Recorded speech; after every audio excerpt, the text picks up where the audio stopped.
नमस्कार दोस्तों, मैं ममता स्वागत करती हूँ आपका हमारे चैनल मिशन गवर्नमेंट टीचर पर। इससे पहले वाली वीडियो में हमने देखा था भक्ति काल भाग 1 और आज ये वीडियो है भक्ति काल भाग 2। भक्ति काल है वो हमने देखा था 2 भागों में बटा हुआ था। एक थी हमारी निर्गुण धारा और दूसरी है हमारी सगुण धारा। आज हम देखेंगे सगुण धारा को। हमें पता है कि सगुण धारा जो होती है वो भी 2 तरह की होती है। पहला है हमारा राम भक्ति शाखा और दूसरी है कृष्ण भक्ति शाखा। और ये वाली जो वीडियो है इसमें हम देखेंगे राम भक्ति शाखा और राम भक्ति शाखा के जो भी प्रमुख कवि हैं और उनकी रचनाएं हैं। अब हम देखते हैं राम भक्ति शाखा जो है वो क्या है। भक्ति की जो शुरुआत है वो कहाँ से हुई थी? दक्षिण भारत से हुई थी। जो भक्ति जो आई है वो कहाँ से आई है? हमारे दक्षिण भारत से आई है। और उसके बाद जो है ये उत्तर में आई और सभी जो है भागों में फैली थी। तो इसकी शुरुआत जो हुई थी सबसे पहले वो दक्षिण में हुई थी। और दक्षिण में भी कहाँ पर हुई थी? तमिलनाडु में हुई थी। अब जो है दक्षिण भारत में ये जो थे भक्ति थी वो 2 तरह की थी। कौन कौन सी थी? एक तो थे हमारे अलवार भक्त जिनको हम अलवार बोलते हैं और दूसरे थे नैनार। अलवार जो भक्त थे वो उनकी संख्या थी 12 और जो नैनार थे वो थे 63। अब ये अलवार या आलवार जो थे और नैनार थे ये कौन कौन थे? अलवार जो थे वो कौन से भक्त थे? ये विष्णु के भक्त थे। और विष्णु के भी कौन से रूप के? राम रूप के और कृष्ण रूप की पूजा करने वाले। और दूसरे कौन से थे? नैनार भक्त थे। और नैनार भक्त कौन से थे? जो शिव के भक्त थे। अलवार क्या है? अलवार का शाब्दिक अर्थ क्या है? मग्न होना। भगवान जो है उसकी भक्ति में मग्न होना। और दक्षिण में जो वैष्णव भक्त थे उन्हीं को हम क्या बोलते हैं? अलवार बोलते हैं। और उन अलवारों में से भी विष्णु के राम और कृष्ण दोनों रूपों की उपासना करने वाले कौन है? अलवार हैं। और इनकी भाषा क्या थी? तमिल थी। और इनकी संख्या कितनी थी? 12 थी। अब हम देखते हैं कि ये जो हमारे भक्त हुए हैं 12 अलवार ये कौन कौन से हैं। सबसे पहले कौन थे? मोएगे अलवार। ये क्या थे? हमारे सबसे पहले अलवार भक्त थे। उसके बाद दूसरे नंबर पे आते हैं भूतान तालवार। उसके बाद आते हैं पेयालवार। फिर आते हैं नमनालवार। फिर आते हैं नम्मलवार जिसको हम क्या बोलते हैं? षटकोप भी बोलते हैं। ये इनका दूसरा नाम है। और ये जो नम्मलवार थे या षटकोप थे ये अलवार भक्तों में सबसे ज़्यादा लोकप्रिय हुए हैं। उसके बाद आते हैं मधुर कवि अलवार। और फिर आते हैं कुलशेखर अलवार, पैरो अलवार। और फिर आती है अंडाल या गोदा भक्तिन जिसको हम बोलते हैं वो अलवार है। और ये क्या थी? एक महिला भक्त थी। उसके बाद आते हैं तोडर डिपोडो। उसके बाद आते हैं तिरुपान। और उसके बाद आते हैं तिरुमंगे। और ये तिरुमंगे थे ये क्या थे? अंतिम भक्त थे अलवार। अब जो हमारे मुख्य अलवार हैं उनको हम देखते हैं कि मुख्य अलवार कौन कौन से थे, उनकी रचनाएं कौन सी थी और थोड़ी थोड़ी उनके बारे में जानकारी देखते हैं। तो सबसे पहले हैं हमारे, ये हमारी शॉर्ट में वीडियो है और इनके बारे में जो पूरी जानकारी है वो एक लॉन्ग वीडियो में आएगी जो हम क्या करेंगे पूरी जब डिटेल में पढ़ेंगे तब आएगी वो वीडियो इन सभी के ख़त्म होने के बाद में। चलिए अब चलते हैं। सबसे पहले देखते हैं षटकोप जिनका दूसरा नाम नम्मलवार है। अब ये क्या थे? जो जितने भी हमारे आलवार भक्त थे ये उनमें सबसे ज़्यादा लोकप्रिय थे। और इनकी रचनाएं देखते हैं। सबसे पहली रचना है जो इनकी सबसे इम्पोर्टेंट है वो है तिरुवाईमोली। और फिर आती है ये जो तिरुवाईमोली है इसके अंदर जो थे वो राम की जो भक्ति है उसकी उपासना दिखाई गई है। राम के बारे में जो है वो दिखाया गया है। और उसके बाद जो है आती है इनकी दूसरी रचना तिरुविरुतम। और उसके बाद आती है तीसरी रचना तिरुवर्ग शरीयम। उसके बाद इनकी रचना आती है पेरियाती रुवन दादी। उसके बाद इनकी जो पांचवी रचना वो आती है सहस्त्र गीति। अब जो है षटकोप के बारे में देखते हैं कि ये क्या क्या है, थोड़ी सी जानकारी इनके बारे में। ये जो थे राम भक्ति शाखा के सबसे पहले कवि थे। ये जो है ये सबसे पहले कवि हुए राम भक्ति शाखा में। और उसके बाद जो है इनकी जो रचना है ये हम बता चुके हैं। जो इनकी ये पहली रचना थी जिसको जो तिरुवायुमोली थी, ये राम भक्ति का वर्णन किया गया है इसके अंदर। उसके बाद जो है ये जो थे अपने आप को काठकोप यानी कि राम की पादुका का अवतार मानते थे। चलिए, दूसरे हुए हैं कुलशेखर। कुलशेखर जो थे वो राम के परम भक्त थे। एक बार की बात है कि कुलशेखर जी सीता हरण का प्रसंग सुन रहे थे और उस समय वो इतने आवेश में आ गए थे कि उन्होंने तुरंत ही लंका पर आक्रमण करने का आदेश दे दिया था। और उनकी रचना जो है पेरुमाल तिरुभोवी, ये इनकी रचना है। चलिए, तीसरे जो महत्वपूर्ण है वो है आंडाल, जिनको बोलते हैं गोदा भगतिन। और ये जो थी अलवार भक्तों में एक महिला थी, जो केवल एक ही महिला भक्त थी। और इनको क्या बोला जाता है, दक्षिण भारत की मीरा भी बोला जाता है। इनको दक्षिण भारत की मीरा क्यों बोला जाता है, जिस प्रकार से उत्तर भारत में मीरा थी वो कृष्ण की भक्त थी, उसी प्रकार अंडाल जो थी वो कृष्ण भक्त थी। और इन्होंने सुना कि उत्तर भारत में कोई नंददास जी हैं और वो नंददास जी जो है वो स्वयं को कृष्ण का अवतार समझते हैं। तो जब इन्होंने ये बात सुनी तो वो तुरंत ही वहां पर चली गई और जिस प्रकार से मीरा कृष्ण जी से प्रेम करती थी, ये भी जो है नंददास जी से उसी तरह से प्रेम करने लगी थी। तो इसीलिए इनको क्या बोला जाता है, दक्षिण भारत की मीरा बोला जाता है। अब देखते हैं कि यहाँ पर जो है हमारा राम भक्ति शाखा के अंदर कुछ संप्रदाय हुए हैं, जिनका क्या है पेपर में संप्रदाय है, इनके प्रवर्तक पूछे जाते हैं और उनका दर्शन कौन सा है, वो किस किस दर्शन से संबंधित है, ये प्रश्न जो है वो पूछा जाता है। हमारा सबसे पहले संप्रदाय आता है श्री संप्रदाय। और श्री संप्रदाय के प्रवर्तक कौन थे, रामानुजाचार्य थे। और उसके बाद जो है इनका दर्शन कौन सा था, विशिष्टाद्वैतवाद। उसके बाद दूसरा है ब्रह्म संप्रदाय। और ब्रह्म संप्रदाय के जो है प्रवर्तक माधवाचार्य, इनका दर्शन था द्वैतवाद। तीसरे पे आते हैं रुद्र संप्रदाय। और रुद्र संप्रदाय के प्रवर्तक थे विष्णु स्वामी और इनका दर्शन था शुद्धाद्वैतवाद। चौथे नंबर पे आता है सनकादि संप्रदाय और इसके जो थे प्रवर्तक वो निम्काचार्य थे। और उसके बाद जो आता है ये इनका दर्शन दर्शन कौन सा था, इनका द्वैताद्वैतवाद। उसके बाद आते हैं पांचवें नंबर पे रुद्र संप्रदाय। रुद्र संप्रदाय के प्रवर्तक थे वल्लभाचार्य जी और इनका जो दर्शन था वो था शुद्धाद्वैतवाद। इनमें से जो श्री संप्रदाय है ये क्या है, ये हमारा राम भक्ति शाखा से जुड़ा हुआ है। और रुद्र संप्रदाय किसको था, कृष्ण भक्ति को मानने वाला संप्रदाय था। अब हम देखते हैं कि इनके अंदर प्रमुख कौन कौन से हमारे व्यक्ति हुए हैं जिनकी रचनाएं पूछी जाती हैं। सबसे पहले आते हैं रंगनाथ मुनि। और ये रंगनाथ मुनि जो है वो सबसे पहला हमारा संप्रदाय था श्री संप्रदाय, उसके ये प्रथम आचार्य थे। अब इन्होंने क्या किया था कि जितने भी अलवार भक्त हुए थे उन अलवार भक्तों के जो भी महत्वपूर्ण पद थे उनके उन 4000 पदों को एक पुस्तक नालियार दिव्य प्रबंधम शीर्षक से इन्होंने 4 भागों में संकलित कर ली थी। और जो इनकी रचना है वो क्या है, न्याय तत्व, जो क्या है महत्वपूर्ण रचना है। उसके बाद आते हैं हमारे यमुनाचार्य। और ये जो थे श्री संप्रदाय के ही चौथे आचार्य थे। और ये जो थे इनके आराध्य भी कौन थे, राम थे। ये राम को ही क्या है आराध्य मानते थे। और इनकी रचना जो है वो क्या है, सिद्धित्रय, आगम प्रमाण्य और गीतार्थ संग्रह। तीसरे जो हुए हैं महत्वपूर्ण वो थे रामानंद जी।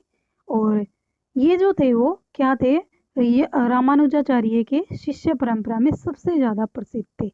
जो रामानुजाचार्य हैं उनके 12 शिष्य हुए हैं और उन 12 शिष्यों में से क्या थे, ये सबसे ज़्यादा प्रसिद्ध थे। और हिंदी में जो राम काव्य है उसके पुरस्कर्ता भी माने जाते हैं। और इनकी जो रचनाएं हैं वो कौन कौन सी है? वैष्णव मताब्ज भास्कर, दूसरी है श्री रामार्चन पद्धति, तीसरी है योग चिंतामणि, और चौथी है हमारी राम रक्षा स्तोत्र, पांचवी है आनंद भाष्य। ये क्या है? इनकी महत्वपूर्ण रचनाएं थी। और वो 12 शिष्य कौन कौन से हुए हैं वो हम देखते हैं, और ये किसके अनुसार है? शुक्ल के अनुसार है। अब इन 12 शिष्यों में से सबसे पहले आते हैं अंतानंद, फिर आते सुखानंद, सुरसुरानंद, नरहरियानंद, भावानंद, पीपा, कबीरदास, सेन, धन्ना, रैदास, पद्मावती, सुरसुरी। ये जो है रामानंद जी के 12 शिष्य हैं। अब देखते हैं इन 12 शिष्यों में से भी जो कौन से थे, स्त्री कौन कौन सी थी? सुरसुरी और पद्मावती, ये दोनों क्या थी? स्त्री थी। अब इनमें से जो निम्न जाति के थे वो कौन कौन से थे? पीपा, कबीर, रैदास और सेन। और उच्च जाति के कौन थे? अंतानंद, भावानंद, धन्ना, नाभादास, नरहरियानंद और सुखानंद। ये क्या थे? हमारे उच्च जाति के थे। अब हम देखते हैं जो एक प्रश्न जो है वो पूछा जाता है इनसे संबंधित ही, कि हिंदी का प्रथम दलित कवि कौन है? रैदास है। ये किससे थे? निम्न जो है जाति से थे, और इसलिए ही पूछा जाता है कि हिंदी के जो प्रथम दलित कवि कौन थे? रैदास थे। और अगर पूछा जाए कि आधुनिक हिंदी का प्रथम जो दलित कवि है वो कौन थे? वो थे सर हीरा डोम। अब हम देखते हैं प्रमुख कवि, देखते हैं इनके कि कौन कौन से हुए हैं। और वो प्रमुख कवि देखने से पहले हम गुरु शिष्य परंपरा देख लेते हैं कि कौन कौन सी हुई है, और उसके बाद हम देखेंगे इनकी रचनाएं कौन कौन सी हैं। तो सबसे पहले हुए हमारे रामानंद। रामानंद के शिष्य थे अंतानंद। अंतानंद जो है उनके शिष्य हुए हैं कृष्णदास पेहरी, और कृष्णदास जी जो है इनके शिष्य हुए हैं दो। सबसे पहले हुए हैं अग्रदास, और फिर हुए हैं किलेदास। और जो हमारे अग्रदास जो है वो कौन सी शाखा से संबंधित थे? तपसी शाखा से संबंधित थे, और उन्होंने जो तपसी शाखा है उसकी स्थापना की थी। और दूसरे हमारे आते हैं किलेदास। जो किलेदास जो है वो किससे संबंधित थे? रसिक संप्रदाय से संबंधित थे, और इन्होंने रसिक संप्रदाय की स्थापना की थी। अग्रदास जी आते हैं। अग्रदास के शिष्य कौन थे? नाभादास थे। अब हम देखते हैं ये प्रमुख कवि राम भक्ति शाखा के और उनकी रचनाएं कौन कौन सी हैं। तो सबसे पहले इसमें आता है नाम अग्रदास। और अग्रदास जी जो है वो स्वयं को सीता की सखी मानते थे, और क्या माना जाता है कि जो सीता की सखी जो थी चंद्रकला, उसका ये अवतार है। अब इनकी रचनाएं देखते हैं। रचनाओं में सबसे पहले आती है इनकी हितोपदेश उपखाणा भावनी। दूसरी रचना आती है ध्यान मंजरी। तीसरी आती है इनकी राम ध्यान मंजरी। चौथी आती है कुंडलिया। फिर आती है इनकी अष्टायाम या रामाष्टायाम। अब इनमें से जो ध्यान मंजरी है वो सबसे महत्वपूर्ण रचना है इनकी। उसके बाद आते हैं दूसरे नंबर पर विष्णुदास। विष्णुदास जो है उनकी रचना है महाभारत कथा, रुक्मिणी मंत्र, स्वर्गारोहण और रामायण कथा। उसके बाद आते हैं ईश्वरदास। ईश्वरदास जी की महत्वपूर्ण है रचना सत्यवती कथा। फिर आती है भरत मिलाप, और फिर है अंगद पेज। और जो है इनकी तीनों ही महत्वपूर्ण रचनाएं हैं, लेकिन सबसे ज़्यादा जो महत्वपूर्ण रचना है वो कौन सी है? सत्यवती कथा है। उसके बाद चौथे नंबर पे आते हैं तुलसीदास जी। और अब हम देखते हैं कि सबसे पहले तुलसीदास जी जो थे उनकी गुरु शिष्य परंपरा को देखेंगे, जिसमें सबसे पहले आते हैं राघवानंद, फिर आते हैं रामानंद, फिर आते हैं अंतानंद, फिर नरहरियानंद, और फिर आते हैं हमारे तुलसीदास जी। ये क्या है? इनका गुरु शिष्य जो है वो क्रम है। अब देखते हैं हम तुलसीदास जी जो हैं उनकी रचनाएं, जो हमारी क्या है, बहुत ही महत्वपूर्ण है, और हर जो है पेपर में वहाँ यहाँ से पूछी जाती है। तो सबसे पहले इनकी जो रचना है वो है वैराग्य संदीपनी, जो महत्वपूर्ण है, और ये इनकी जो है वो सबसे पहली रचना है। दूसरी रचना है इनकी रामाज्ञा प्रश्न, और इसी रामाज्ञा प्रश्न का जो है दूसरा नाम क्या है? दोहावली रामायण। तीसरी रचना है इनकी रामलला नेचू। चौथी है जानकी मंगल। फिर आती है रामचरितमानस, जो क्या है बहुत ही महत्वपूर्ण रचना है इनकी। और फिर आती है पार्वती मंगल। उसके बाद आती है कृष्ण गीतावली। और कृष्ण गीतावली के बाद आती है गीतावली, जिसको क्या बोलते हैं हम पदावली रामायण भी बोलते हैं। उसके बाद 9वें नंबर पे आती है विनय पत्रिका, जिसका क्या नाम है विनयावली, और इसका एक और नाम है राम गीतावली। उसके बाद आती है दोहावली, और फिर आती है बरवे रामायण, और फिर आती है कवितावली। और कवितावली क्या है इनकी अंतिम रचना है। अब हम क्या देखते हैं इनके बारे में, कुछ जो है छोटी छोटी जानकारियां हैं जो हम देखते हैं यहाँ पर। इनकी जो ये 12 रचनाएं हैं, ये ही क्या है इनकी प्रमाणिक मानी जाती है। और इन 12 रचनाओं में से क्या है 5 जो है वो बड़ी रचनाएं हैं, जिनको हम क्या बोलते हैं पंचरत्न बोलते हैं। इन बड़ी 5 रचनाओं को मिलाकर क्या बन गया है पंचरत्न। अब इन बड़ी रचनाओं में कौन कौन सी आती है, सबसे पहले आती है वैराग्य संदीपनी, फिर आती है रामलला नेचू, फिर आती है जानकी मंगल, पार्वती मंगल, और फिर लास्ट में आती है बरवे रामायण। तो ये क्या थी हमारी इनकी 5 बड़ी रचनाएं हैं, और इन्हीं 5 बड़ी रचनाओं को पंचरत्न नाम से भी जानते हैं। और इनके अलावा जो भी हमारी बची हुई रचनाएं हैं वो क्या है इनकी छोटी रचनाएं हैं। और जो है अब हम देखते हैं कि ज्यादातर विद्वान जो है वो रामलला नेचू को क्या मानते हैं इनकी प्रथम कृति मानते हैं।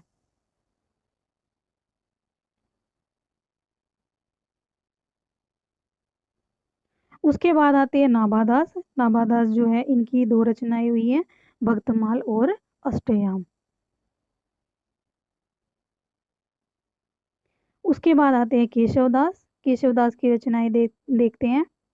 रसिक प्रिया, रामचंद्रिका, कवि प्रिया, रतन भावनी, वीर सिंह देवचरित, विज्ञान गीता, जहांगीर जस चंद्रिका, नक्शिक, और फिर आती है अंत में छंदमल। चलिए आगे चलते हैं।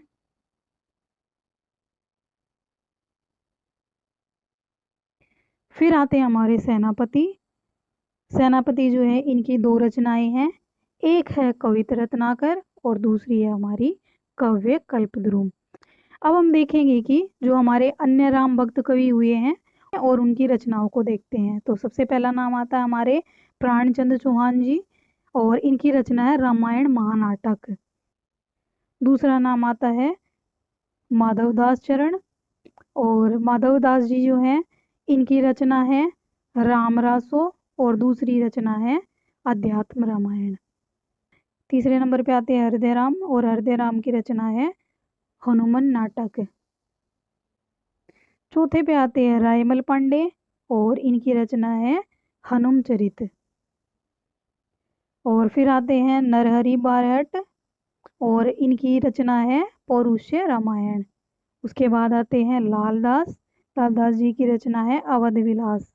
फिर आते हैं कपूर चंद्र त्रिखा, और इनकी रचना है रामायण। फिर आते हैं रामप्रिया शरणदास, और इनकी रचना है सीतायन। फिर आते हैं विश्वनाथ सिंह। विश्वनाथ सिंह की रचना है राम स्वयंवर, और दूसरी रचना है इनकी आनंद रघुनंदन। फिर आते हैं रामचरण दास, और उनकी रचना है कवितावली रामायण, रामचरित्र, और उसके बाद आती है रसमलिका। तो ये था हमारा क्या पूरा हमारा राम भक्त शाखा। और इस राम भक्त शाखा में जो भी हमारे संप्रदाय हुए हैं उनको देखा हमने, जो भी गुरु शिष्य परंपराएं हुई है उनको देखा। और राम भक्ति शाखा में जितने भी हमारे प्रमुख कवि हुए हैं और जितने भी अन्य कवि हुए हैं उनके बारे में और उनकी रचनाओं के बारे में, कौन कौन सी उनकी महत्वपूर्ण रचनाएं थी। वीडियो को यहीं पर ख़त्म करते हैं। आपको वीडियो अच्छी लगी हो तो चैनल को सब्सक्राइब कीजिए और वीडियो को लाइक कीजिए। संबंधित आपके मित्र हैं उनके साथ शेयर कीजिए। और चलिए फिर मिलते हैं अगली वीडियो में। धन्यवाद।